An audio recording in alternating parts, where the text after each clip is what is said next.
sebelum itu, mari kita berdoa lagi, kita tundukkan kepala. Bapa kami di dalam sorga, kiranya kami pada saat ini memohon dengan kerendahan hati kami, curahkan Roh Kudus untuk memimpin kami mempelajari pertemuan Yesus pada saat di dunia dengan Nikodemus. Kiranya ya Tuhan, apa yang kami sharing, apa yang kami dengar, apa yang kami bicarakan, kiranya berkenan di hadapan Tuhan, dan semoga firman Tuhan yang hidup menjadi mengambil tempat di hati kami masing-masing. Kiranya jauhkan kami dari sinyal yang tidak baik ya Tuhan, sehingga berjalan dengan baik semuanya. Terima kasih Engkau dengar doa kami, hanya di dalam nama Yesus kami berdoa. Amin. Baik teman-teman, pertemuan Yesus dengan Nikodemus ini terdapat di dalam Yohanes pasal ketiga.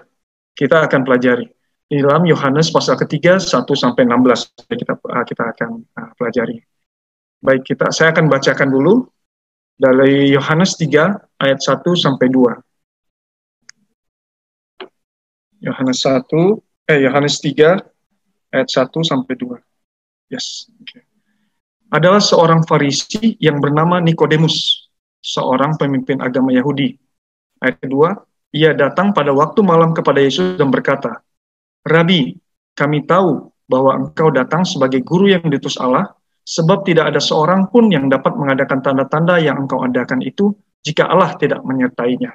Oke, dua ayat yang kita bacakan ini bisa kita mempelajarinya adalah kita tahu, bahwa Nikodemus ini adalah seorang apa? Seorang Farisi.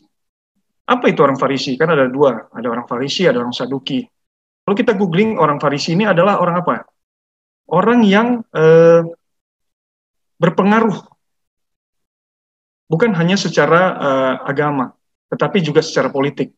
Nah, kalau di Indonesia kita tahu bahwa ada tokoh-tokoh agama tokoh-tokoh agama yang penting, sehingga begitu berpengaruhnya dia, hingga dia berpengaruh juga di politik atau pemerintahan. Nah, kira-kira seperti inilah yang namanya seorang bernama Nikodemus ini. Dan dia adalah seorang pemimpin agama Yahudi. Di ayat kedua dikatakan bahwa ia datang pada waktu malam. Kok bertamu malam-malam? Nah, Yesus mempunyai cerita khusus dengan orang Farisi ini.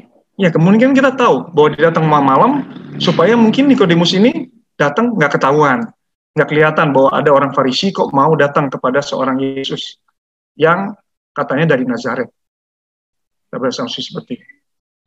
Dan selanjutnya kita baca adalah dikatakan bahwa Rabi, kami tahu. Rabi adalah sebutan dari seorang guru ya teman-teman ya, betul ya.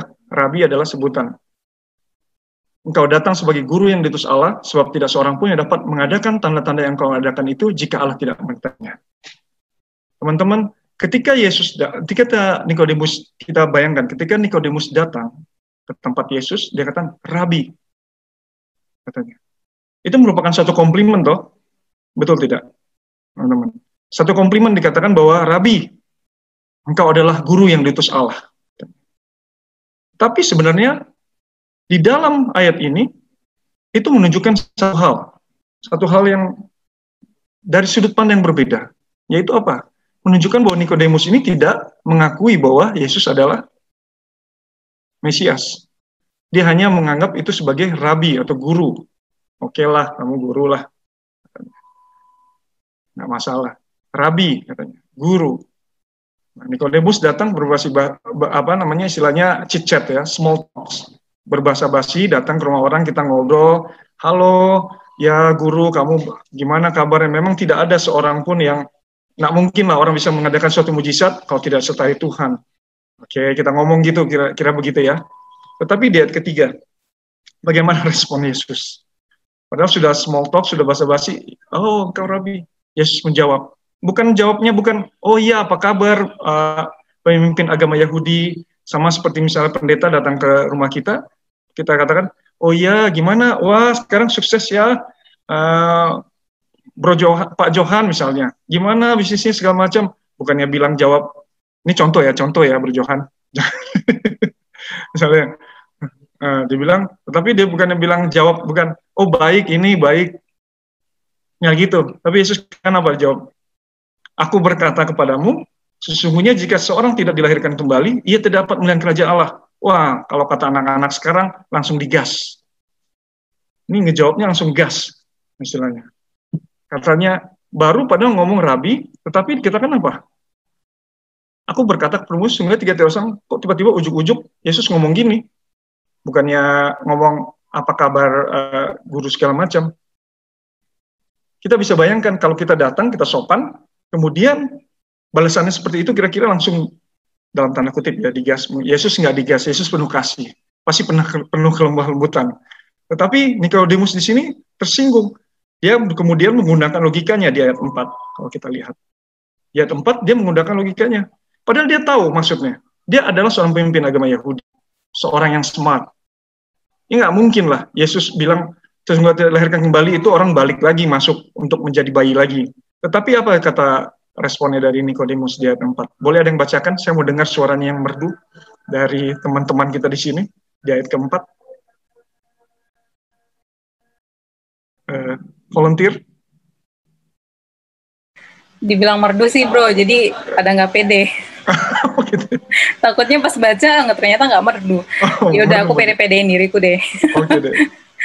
Ayat 4 ya, kata Nikodemus kepadanya, bagaimanakah mungkin seorang dilahirkan kalau ia sudah tua? Dapatkah ia masuk kembali ke dalam rahim ibunya dan dilahirkan lagi? Offended.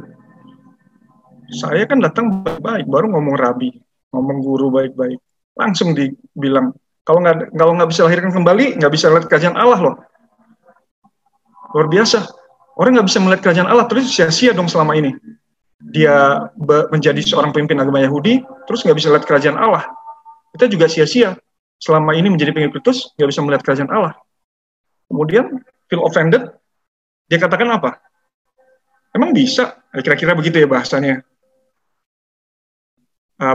Bagaimana mungkin? Padahal dia smart. Ya, mungkin pernyataan Yesus tidak mungkin secara literally begitu, tapi dia katakan, bagaimana mungkin seorang dilahirkan kalau ia sudah tua? Nggak mungkin dong Tuhan. Dapatkah yang masuk kembali? Emang bisa balik lagi? Nah, kira-kira begitu. Nah, apa jawab Yesus? Di ayat ke-5. Setelah si Nikodemus juga ngebalikin lagi pernyataan Yesus. Di ayat ke-5, boleh Brother Johan deh. Ayat ke-5, jawab Yesus, aku berkata kepadamu, sesungguhnya jika seorang tidak dilahirkan dari air dan roh, ia tidak dapat masuk ke dalam kerajaan Allah. Yes. Amin. Terima kasih, Brother Johan. Apa kata Yesus? Bahwa sesungguhnya jika seorang tidak dilahirkan dari air dan roh, apa dong air dan roh itu? Kira-kira. Apa ini maksudkan tidak dilahirkan kembali melalui air dan roh? Apakah Nikodemus mengerti jawaban daripada Yesus ini? Tidak ya? Ada yang geleng, ada yang oke. Dilahirkan kembali melalui, dilahirkan dari air dan roh. Dilahirkan dari air, Nikodemus pasti paham. Sama seperti Yesus pada saat itu dibaptis, ya, setuju ya? Dilahirkan dari air itu artinya apa? Baptisan. Baptisan apa? Baptisan air. Sama seperti Yohanes Pembaptis lakukan. Sama seperti Yesus. Sekarang Yesusnya sudah dibaptis, makanya melayani. Makanya Nikodemus pasti paham bahwa dilahirkan dari air itu adalah dibaptiskan kembali. Dibaptiskan melalui air untuk menerima Yesus. Kemudian apa kalau gitu? Dari roh. Kita tahu ya, roh, air, ya semua udah dibaptiskan kan yang datang di sini? Oke, ada yang mungkin belum, ada yang mungkin, tetapi ya saya dibaptiskan, diselamkan. Sekarang pertanyaannya adalah air dan roh, berarti melekat. Dan roh itu seperti apa? Coba kita buka dalam Titus 3 ayat 5.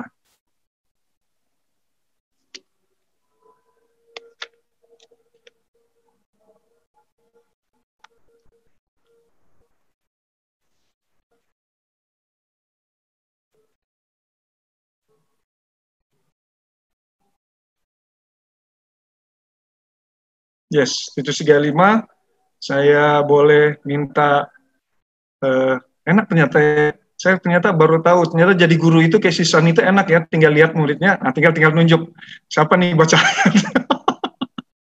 Gitu. Kalau nggak ada yang volunteer, tinggal ditunjuk. Boleh, Sis Tesil? Titus 3 ayat 5 ya. Yes. Pada waktu itu dia telah menyelamatkan kita, bukan karena perbuatan baik yang telah kita lakukan, tetapi karena rahmat-Nya, oleh permandian kelahiran kembali, dan oleh pembaharuan yang dikerjakan oleh Roh Kudus.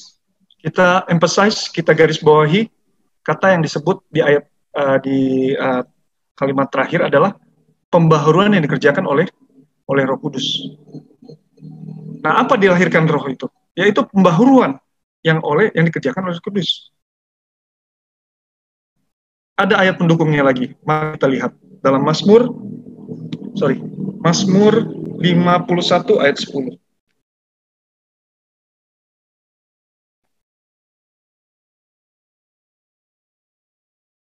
Yes, Mazmur 51 ayat 10.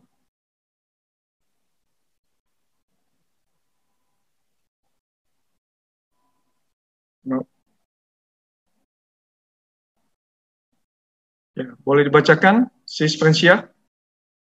Oke, Mazmur 51 ayat 10.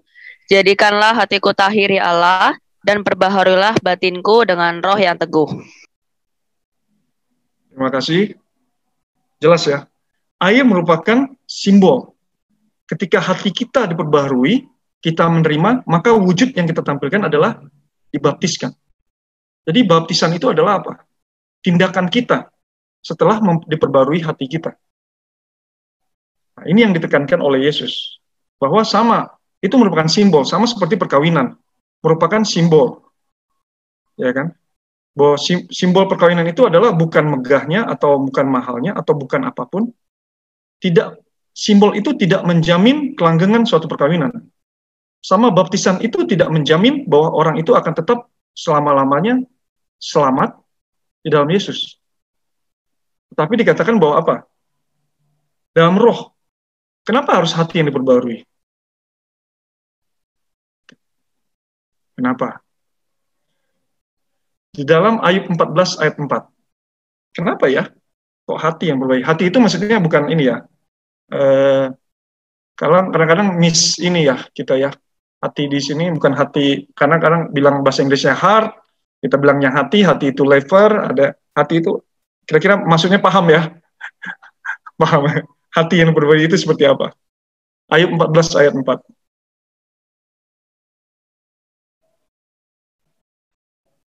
Yes. Boleh bacain si Helen?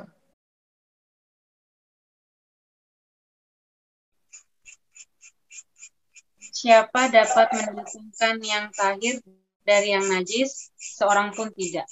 Jadi siapa yang nggak bisa?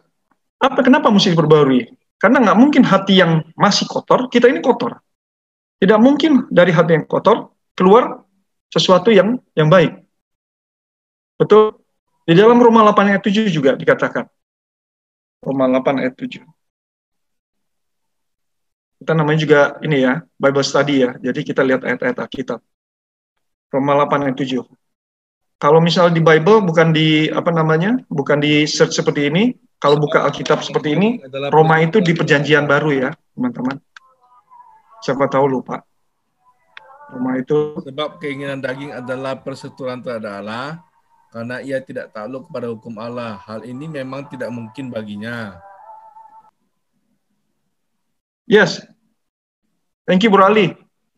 Saya tahu suara Bro Ali itu, walaupun kecil. Sama Pak. Thank you. Jadi, keinginan daging, itu perseteruan. Jadi, roh yang menurut. Kita baca lagi satu ayat lagi, boleh ya? Matius 15 ayat 19. Aduh, sorry ya sisa nih, jadi pencetnya panjang banyak.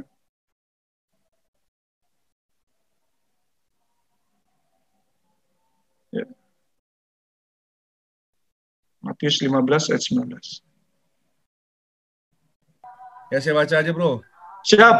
Ya, Matius 15 ayat 19. Karena dari hati timbul segala pikiran jahat, pembunuhan, perzinahan, percabulan, pencurian, sumpah palsu, dan hujat. Terima kasih, Bro Ali. Karena dari hati timbul sesuatu yang tidak baik. Makanya yang perlu diperbarui adalah hati. Bagaimana? Ya, thank you. Makanya kita harus memperhati kita, karena permasalahan semua itu datang dari hati. Hati ini kita tahu ya, mikiran. Yes. Nah, jadi kembali lagi, dibaptis, bahwa kita menerima Tuhan, kemudian dibaptis, tidak menjadikan suatu jaminan. Sama seperti sekali lagi saya katakan, dalam perkawinan.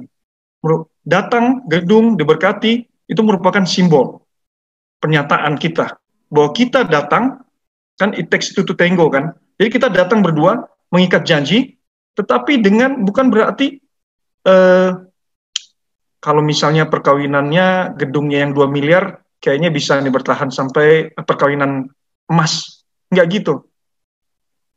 Berapa kali kita dibaptis, kalau kita tidak memperoleh hati kita, sama seperti itu. Tidak akan menjadi suatu apa? Dilahirkan kembali. Mari kita kembali ke pelajaran kita kembali. Di dalam Yohanes 3 tadi. Yohanes 3, ayat 6 sampai 8.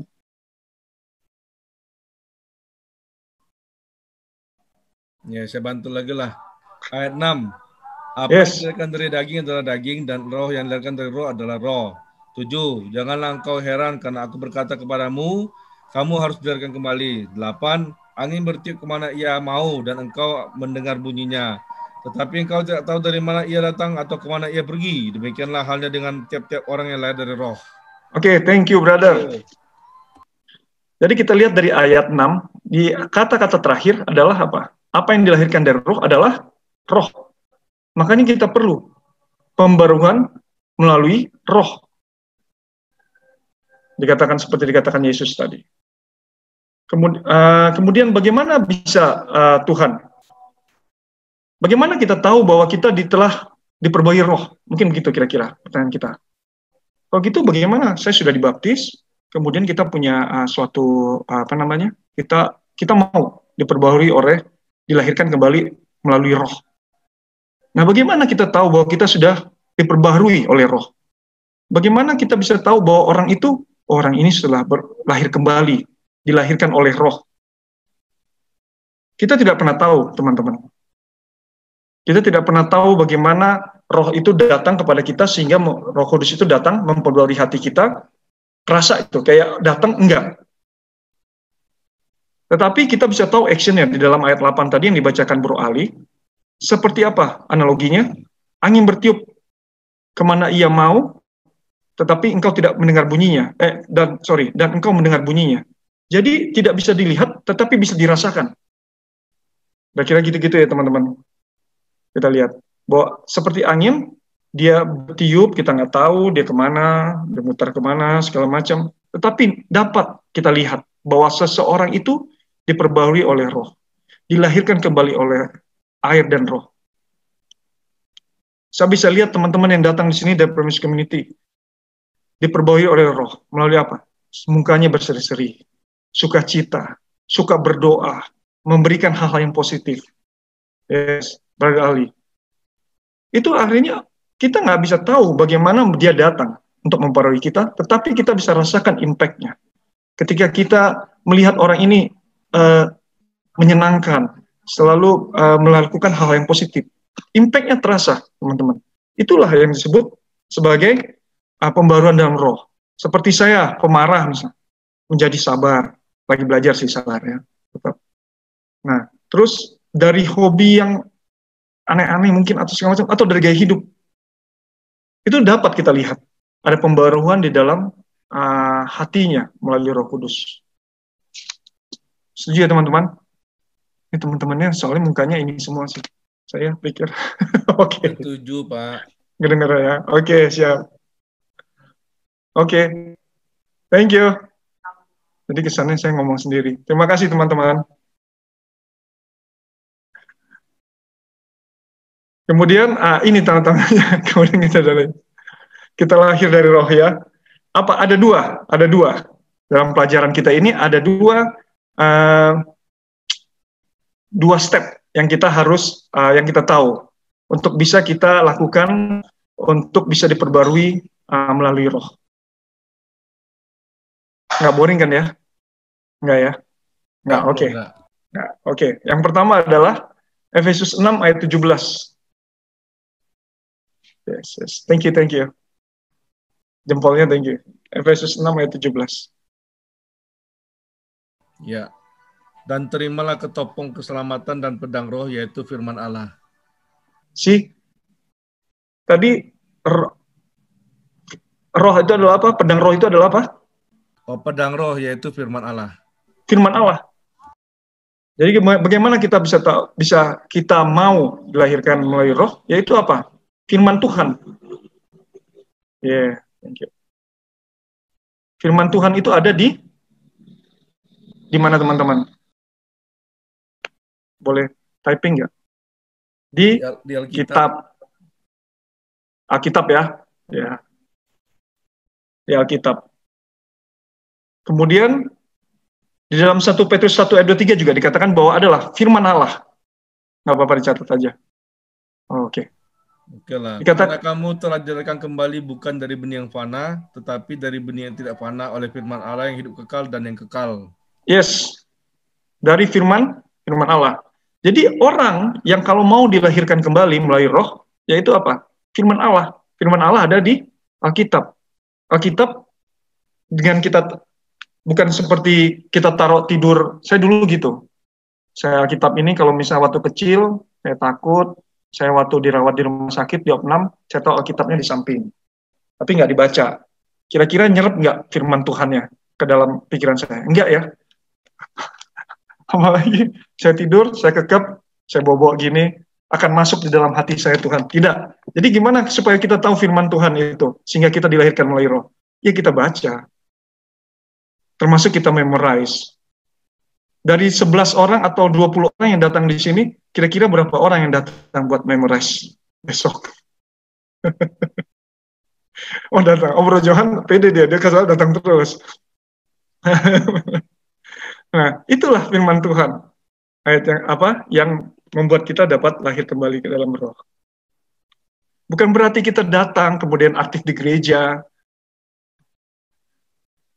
Mantap datang. Ada beberapa terus saya lihat IG orang-orang itu aja hebat memorize. Termasuk Sispensia ya.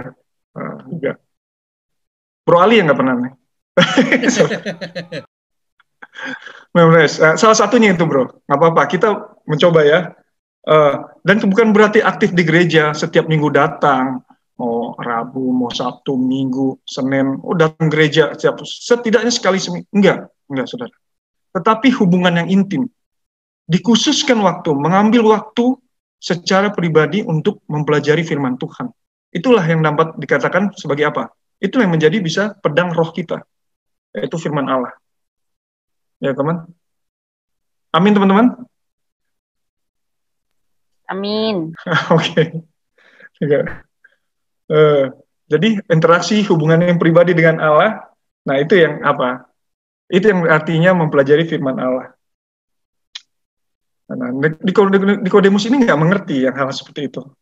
Yang dia tahu apa sebagai orang Farisi? Kira-kira orang yang Farisi itu yang dia tahu seperti apa sih? Orang Farisi itu tahu hanya pengajaran turun-temurun, pengajaran tradisional. Itu di dalam Matius 15 ayat 1-3 ada. Seperti waktu orang Farisi menegur murid-murid Yesus. Dia katakan, kenapa Tuhan tidak dibasuh dulu tangan? Itu melanggar tradisi katanya. Sebelum makan roti nggak basuh tangan dulu.